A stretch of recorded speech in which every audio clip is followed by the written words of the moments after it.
SL Soft මගේ YouTube channel එකට ඔයාලා සාදරයෙන් ආයුබෝවන් කියලා පිළිගන්නවා. දැන් ටිකක් අඩුවෙන් වීඩියෝස් දාන්නේ. ඒකට හේතුවක් තියෙනවා.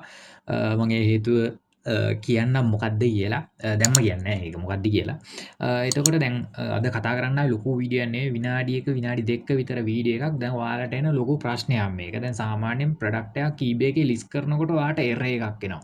ඔයාලට මෙන්න මේ විදිහ error එකක් ඇවිල්ලා තියෙනවා. ඊට පස්සේ ඔයා ප්‍රොඩක්ට් එක ලිස්ට් කරන්න තු ප්‍රොඩක්ට් එක රිමූව් කරලා ඉවරලා වෙන ප්‍රොඩක්ට් එකක් අරගෙන ඉවරලා ඔයා ලිස්ට් කරලා තියෙනවද?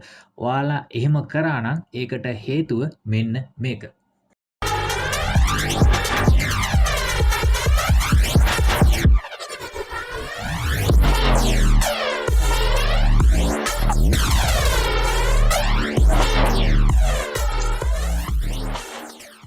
දැන් ඔයාලා මුලින්ම ඔයාලගේ අලියකට ගිහිල්ලා අලි එක්ස්ප්‍රස් එකෙන් ඔයා ප්‍රොඩක්ට් එක සිලෙක්ට් කරගන්නවා. සිලෙක්ට් කරලා ඉවරලා දැන් මේ විදිහට ඔක්කොම ස්පෙસિෆිකේෂන් ඊට පස්සේ කලර් ඊට පස්සේ ටයිටල් එක ටෙම්ප්ලේට් එක ඒ සෙට් එකම හදලා ඉවරලා අන්තිමට දැන් ඔයා eBay එකේ ප්‍රොඩක්ට් එක ලිස්ට් කරා කියමුකෝ.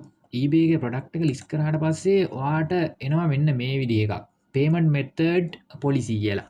ඊට පස්සේ ඔයාලට මෙන්න මේ විදිහට මෙන්න මේ විදිහේ මැසේජ් එකක් තමයි එන්නේ. මම මේ නෝට් එකක් දාගත්ත ස්ක්‍රීන්ෂොට් එකක් ගහගත්තේ නැහැ. මම මේ නෝට් එක පෙන්නන්නම්. මෙන්න මේ මැසේජ් එක. ඔයාලට ලිස්ට් කරද්දී උඩින් එරර් එකක් වටනවා ලිස්ට් කරන්න බෑ. මෙන්න මේ විදිහ මැසේජ් එකක් වෙලා ඊට පස්සේ accept payment policy කියන එකට ඔයාලට යන්න කියනවා. ඒකට ගියාට පස්සේ තමයි ඔයාලට මෙන්න මේ විදිහට බලා ගන්න පුළුවන් ඉන්නේ. දැන් ඉස්සෙල්ලා මම පෙන්නවුවේ එන්නේ පොයින්ට් එක මෙන්න මෙතන. එතකොට දැන් ඔයාලට දැන් ප්‍රශ්නයක් දැන් මේ ඊට පස්සේ ගිහලා ඔයාලා PayPal එක අප්ඩේට් කරනවා නැත්නම් කාඩ් එකක් ඇඩ් කරනවා ඔය වගේ දේවල් කරනවා ඒත් හරියන්නේ නැහැ. ඒකට හේතුවක් තියෙනවා. ඒකට හේතුව තමයි මම කෙලින්ම හේතුව කියන්නම්. එතකොට ඔයාලට කිසිම ප්‍රශ්නයක් නැතුව විසඳ ගන්න පුළුවන්. දැන් ඔයාලා මෙන්න මෙතන යට සෙට් එකක් තියෙනවා බලා ගන්න පුළුවන් online payment service කියලා තියෙනවා. දැන් මේවා දාන්න බෑ අපිට. bank account ඊට පස්සේ transfer checks ඊට පස්සේ money order online payment service කියලා තියෙනවා. ඊට පස්සේ for example කියලා Alipay net ඊට පස්සේ ওই විදිහට payment method තියෙනවා. දැන් මේවා අපිට add කරන්න බෑ කියන එක තමයි මේ කට්ටිය කියන්නේ. මේකෙන් accept කරන්නේ මෙන්න මේ ටික විතරයි. PayPal එකයි PayPal credit එකයි credit or debit card එක. ඔය වගේ ওই දේවල් විතරයි අපෙන් accept කරන්නේ. ඒ කියන්නේ ඒ කට්ටිය ආරක්ෂාව සඳහා. එතකොට දැන් ඒකට හේතුව මොකක්ද කියලා දැන් ඔයාලට හිතා ගන්න බෑනේ. එතකොට ඔයා කරන වැඩේ ප්‍රොඩක්ට් එක රිමූව් කරලා ඉවරලා ආපහු අලුතෙන් ප්‍රොඩක්ට් එක ලිස්ට් කරනවා. එහෙම කරන්න අවශ්‍යතාවයක් නැහැ. මේකෙම නිතර ඉන්නකොට මේ දේ ඔයාලට අහු වෙනවා. අහු වෙනවා කියන්නේ දැන් මේක තැන් තැන් වල ගිහිල්ලා මේකට මොකක්ද හේතුව මේකට මොකක්ද හේතුව කියලා අහුවාම දැන් ගොඩක් කට්ටිය කියන්නේ එක එක හේතු. ප්‍රොඩක්ට් එක අයින් කරලා දාන්න ඕක ලිස්ට් කරන්න බෑ. ඔය වගේ දේවල් කියයි. ඒ නිසා ඒ වගේ දෙයකට යන්නේ නැතුව ඔයාලා පුළුවන් තරම් try කරන්න තනියම මොකද්ද මේකට හේතුව කියලා හොයන්න. දැන් මම හොයාගත්ත විදිහ මම කියන්නම්. දැන් ඔයාලට මෙන්න මේ විදිහ ප්‍රොඩක්ට් එකට ආවට පස්සේ AliExpress එකේ AliExpress එකේ ඔයාලා කෙලින්ම description එක මෙන්න මේ විදිහට කොපියක් ගත්තා. සම්පූර්ණ කොපි පේස්ට් එකක් අරගෙන ඊට පස්සේ පේස්ට් එකක් දානවා. දැම්මහම දැන් මෙන්න මෙතන error එකක් එන්නේ ඔයාලට පේනවා ඇති මෙන්න මෙතන payment method කියලා තියෙනවා AliExpress එකේ description එකේ. අපිට අපේ eBay description එකේ කවදාකවත් payment method එකක් add කරන්න බෑ. ඒ කියන්නේ payment කියලා ඊට පස්සේ ওই විදිහට මේ payment method එකට අදාළ වෙන transfer කරන්න පුළුවන් bank account ওই විදිහට ඒ දේවල් සඳහන් කරන්න බෑ. ඒ නිසා තමයි ඔයාලට ඒ policy වලින් ඒ error එක එන්නේ. එතකොට ඔයා කරන්න තියෙන්නේ ඔයා දැන් copy paste එකක් දාගත්තනේ.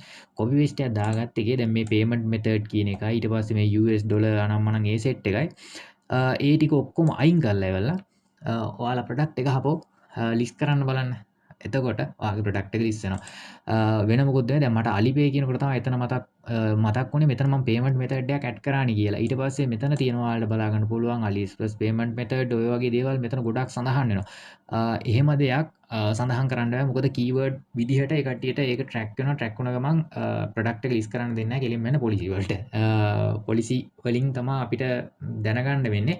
හැබැයි ඒක translate කරලා බැලුවත් අnder දෙමලයක් එන්නේ. මොකද Google Translate එකේ දැම්ම ගමන් සමහරලාට සමහර වචන අපිට තේරුම් ගැනීමට අපහසුතාවයක් තියෙනවා. මොකද අපි සර්ව සම්පූර්ණ සිංහල මිනිස්සුම කිව්වට අපිට හොඳටම සිංහල බෑනේ. එතකොට දැන් අපි සාමාන්‍යයෙන් බර වචනයක් දාලා මෙතනින් ආපු ගමන් කෙලින්ම අඳුන් ගුඳුන් වෙලා යනවා මේ මොකද්ද මෙතන තියෙන ප්‍රශ්නේ කියලා. ඕක තමයි මෙතන තියෙන ලොකුම ප්‍රශ්නේ මේ shipping මේ දේවල් description එකේ කිසිම දවසක සඳහන් කරන්න එපා. ඊට පස්සේ දැන් මෙන්න මේ ටික ඔහොම තියලා ඔයා මෙහෙම කැන්සල් කරලා බලන්න ප්‍රොඩක්ට් එක ලිස්ට් කරන්න. ලිස්ට් කරද්දි දැන් කලින් එරර් එකක් ආවනම් ඔයාගේ දෙවෙනි පාර මේ එරර් එක ආයෙ එන්නේ නැහැ. කෙලින්ම ප්‍රොඩක්ට් එක ලිස්ට් වෙනවා. ඔයා පේමන්ට් මෙතඩ් එකක් කිසිම දවසක කිසිම වෙලාවක ඩොලර් අනම්මනම් ඒ දේවල් කිසිම දෙයක් සඳහන් කරන්න එපා ඩිස්ක්‍රිප්ෂන් එකේ eBay එකේ.